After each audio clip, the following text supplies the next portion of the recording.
from user Glenny. How much is technology being leveraged to drive educational excellence in schools here? I think we had some sense of a response to that question, but if anybody has anything to add. I'll just reiterate, not really enough. If there's a technological component to the basic education curriculum, I think students need to get exposed to it. So in much the same way that the science students have the labs, the business majors need to have the QuickBooks and OneSource and all these other applications, it needs to be hand in hand. Okay, any other responses? Okay, we go to Phoenix Carrian's question. Businesses need new staff who can work as effective team members. What can schools do to improve the soft skills of school leaders? Sorry, I think that's a good one for you to address first off. Do you even have any training in terms of etiquette or how to do a job interview? None? No, because that's not what I do. Okay. I'm not in business. I'm not in the business field, so I'm not taught that. So, but that's something, I think that's something, I think the reason for the grumbling in the audience is because that's actually something that's necessary no matter what you do. In your field, it will be called bedside manner. Do you have good bedside manner as a pediatrician? And those things, as much as we're taught those things by our parents, there are also things that can be reinforced in the school system. So do you think, I mean, and discipline is a big part of it. Is discipline enforced in the schools? Are you required to mind your P's and Q's? Are you? Yes?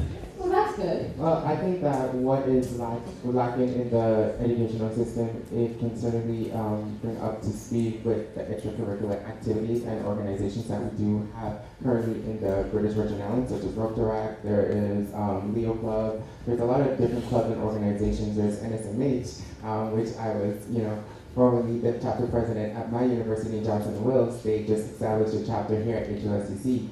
I feel that what is lacking at the, in their educational system, I feel that students can more so take advantage of, in the outside the extracurricular activities and organizations by joining them and, learning about it and just developing whatever skill sets that they lack thereof in the educational system, which will, if they combine it, they would be more so competitive and more marketable, regionally and internationally. Okay. Can we take some questions from the audience before we go back to Twitter? Any questions? In the UK, I have several friends who are teachers in the state system, and they say they spend 90% of their time trying to get students' attention because they're all tweeting and texting and emailing. Should we be careful what we wish for, children bringing all of these things to life? As much as I agree with that, I think that there's a balance to be had. I'm sure that there are systems which can be put in place in the school where those things cannot be accessed.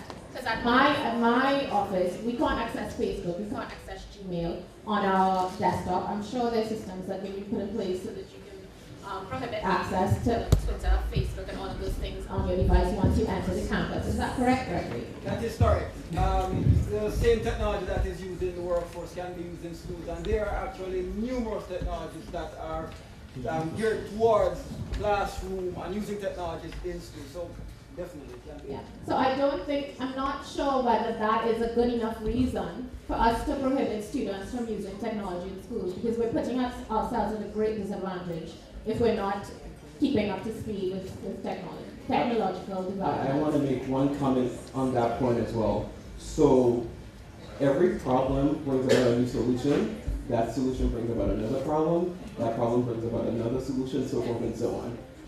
Yes, it's very much expected that with technology there's access to the World Wide Web and then students not paying attention.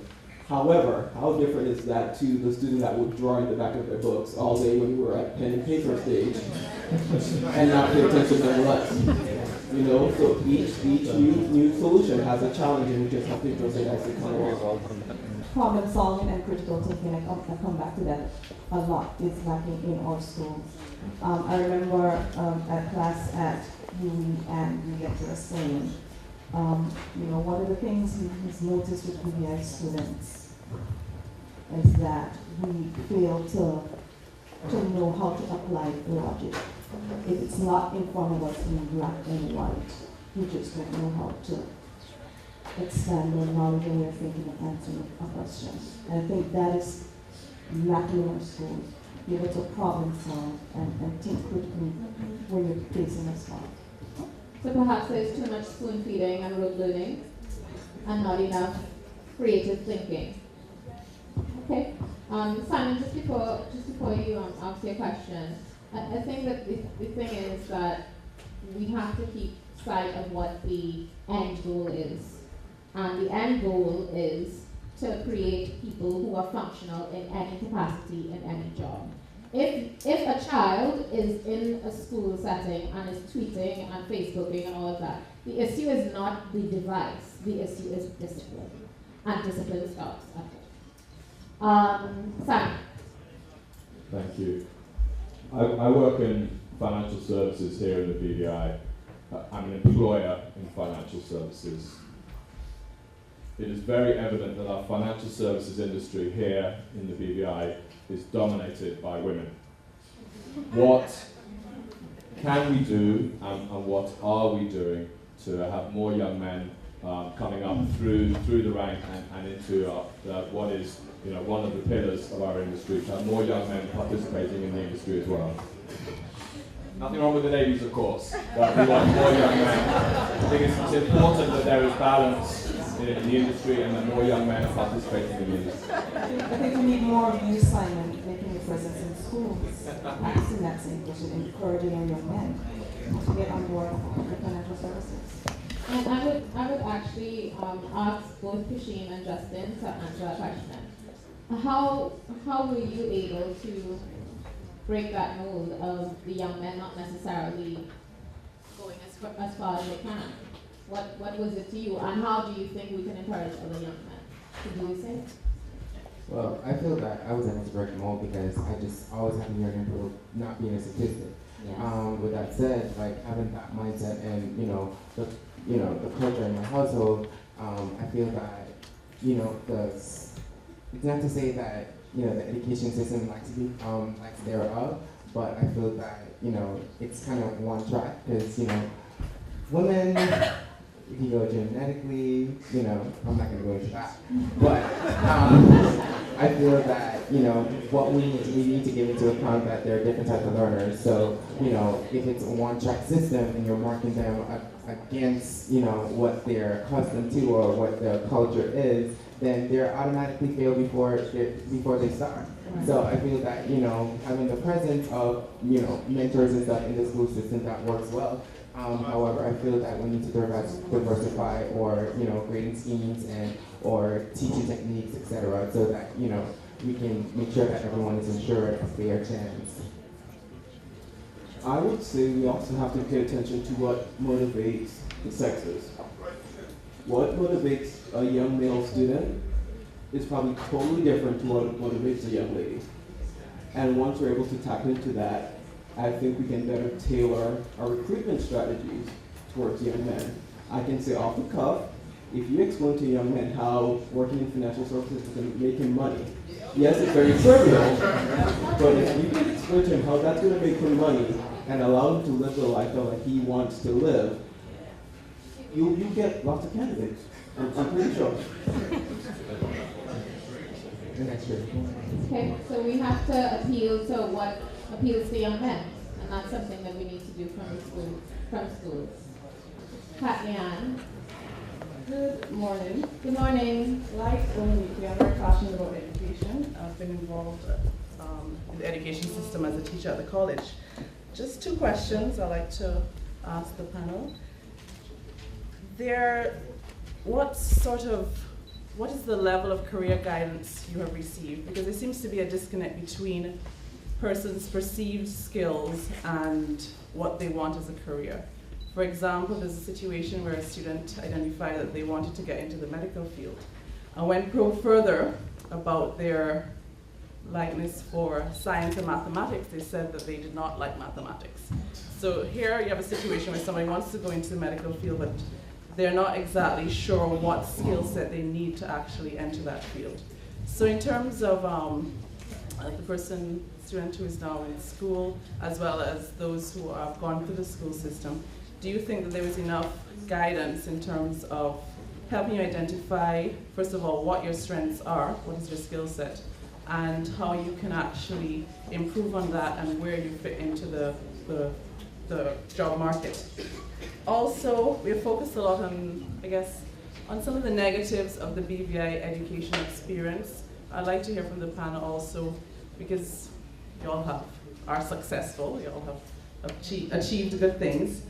What are the positive aspects of the BVI education system? What has helped you through your experience going to school here to allow you to reach where you have reached in your career? Thanks. Well, when I was going through school, that was ultimately left up to the professors and the teachers to more so, sit down with you and guide you. I feel that, although we have guidance counselors, etc., I feel that it should be more developed. Guidance counselors are great for high school, but I feel that, just at university level, we need to have a student success center in place in actual high schools and at the college at HLSCC, so that we can, so that they can actually mold the students. And if they're thinking about going off to be something that they don't offer, then these are the subjects that you need to take, or these are the subjects that you need to really focus on. Not saying that you don't pay attention to others, but take advantage of this, and then when you go off, or if we help you find a university, then you focus more on that and just use what you have, and you build more to get to where you want to go. The other question was? The other question was, what are some of the positive aspects of the BBI education experience? Great teachers. I feel like the teachers they do an amazing job with what they have, the little resources that they have. For me, fortunately, I feel that, I've been fortunate, for instance, preschool, to be falling in the hands of teachers that actually have a passion to teach, that has this yearning to actually mold students and mold their minds, and, actually want to see them, progress through our society. Just starting from, yay high to being the leaders, the potential leaders of our country. So, fortunately for me, that's what I would say is a positive. I've had great experiences, traveling regionally to represent my high school, traveling internationally to, represent my university and stuff like that. But I feel that, the key thing for me personally was great teachers and professors. Yeah, Well, for the first part where you asked if we know about all the subjects we have to take, or to make sure if we really want to do that. Well, we have Career Expo. When I was in Portland, we had it last year, so we could know all the different opportunities we have, job opportunities we have when we come out of college and high school. So they let us know all the main subjects we have to be good in, and all the subjects in our course we plan to take at high school. So yes, we know what our standings are and the subjects we need to be good at to do good in our course. The second question, positives in the BVI education experience. Pardon? Positives in the BVI education experience. Well, basically the same thing he said, where the teachers have to have a heart to teach. They have to love teaching, they have to love children. You can't be going to a school and you don't like children and they're asking you a question, you just scream at them for no reason. You have to love it. You have to love children. Okay. One more question from the floor, Peter. The question earlier about soft skills. I don't see why it is the responsibility of teachers to teach kids soft skills. I think it's the responsibility of parents. For example, manners, respect for authority, and the last one, attitude. Because from my experience as an employer, on many occasions we have want to send home kids before the probationary period because they don't have the right attitude to work in the bank, which is a bit unfortunate. And I'm a bit surprised though that attitude hasn't really been focused on this presentation. But from my perspective, your attitude determines your altitude. Thank you. I don't know if I see those things as soft skills more than morals. When I hear soft skills, I think presentation skills, communication skills, work ethic, time management, all these non-hard, fast technical things that go hand in hand with the job environment once you get there. So like I said, yes, it's good to know, what this chemical means and what that chemical means. How do you apply that to interaction with people, customer service skills, so forth and so on. And of course, it's never held just to the teachers. Everyone should have a role to play in developing the youth. So the school has its role, the community has its role, parents have their role. I think we just need to be very mindful that it's not just this one thing of, I went to college, I went to school, I have a degree, that's it, here I go, give me a job. So I agree, there's this whole all-encompassing total executive presence, if you will, that's necessary for going to market and marketing yourself as a potential employee. And I think I'd just add to that, because I don't think we were suggesting that it was the responsibility of the teachers. But if you learned manners at home and that's not reinforced in the place where you spend the majority of your time, this can sometimes cause a problem. And I've seen situations where the teachers themselves have no manners. So that's part of the problem right there. You need the reinforcement. You can't have a teacher walk in and just start talking, good morning, good afternoon. We were taught to stand when a teacher walked into class and to say good morning, to say good afternoon, whatever.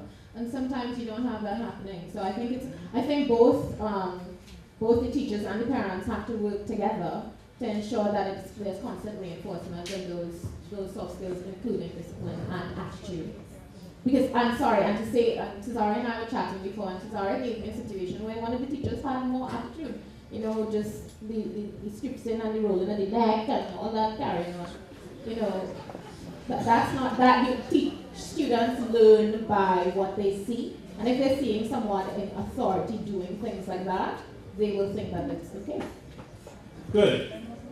I think that just as we expected, very hot and interesting panel as we promised. Can we all thank them?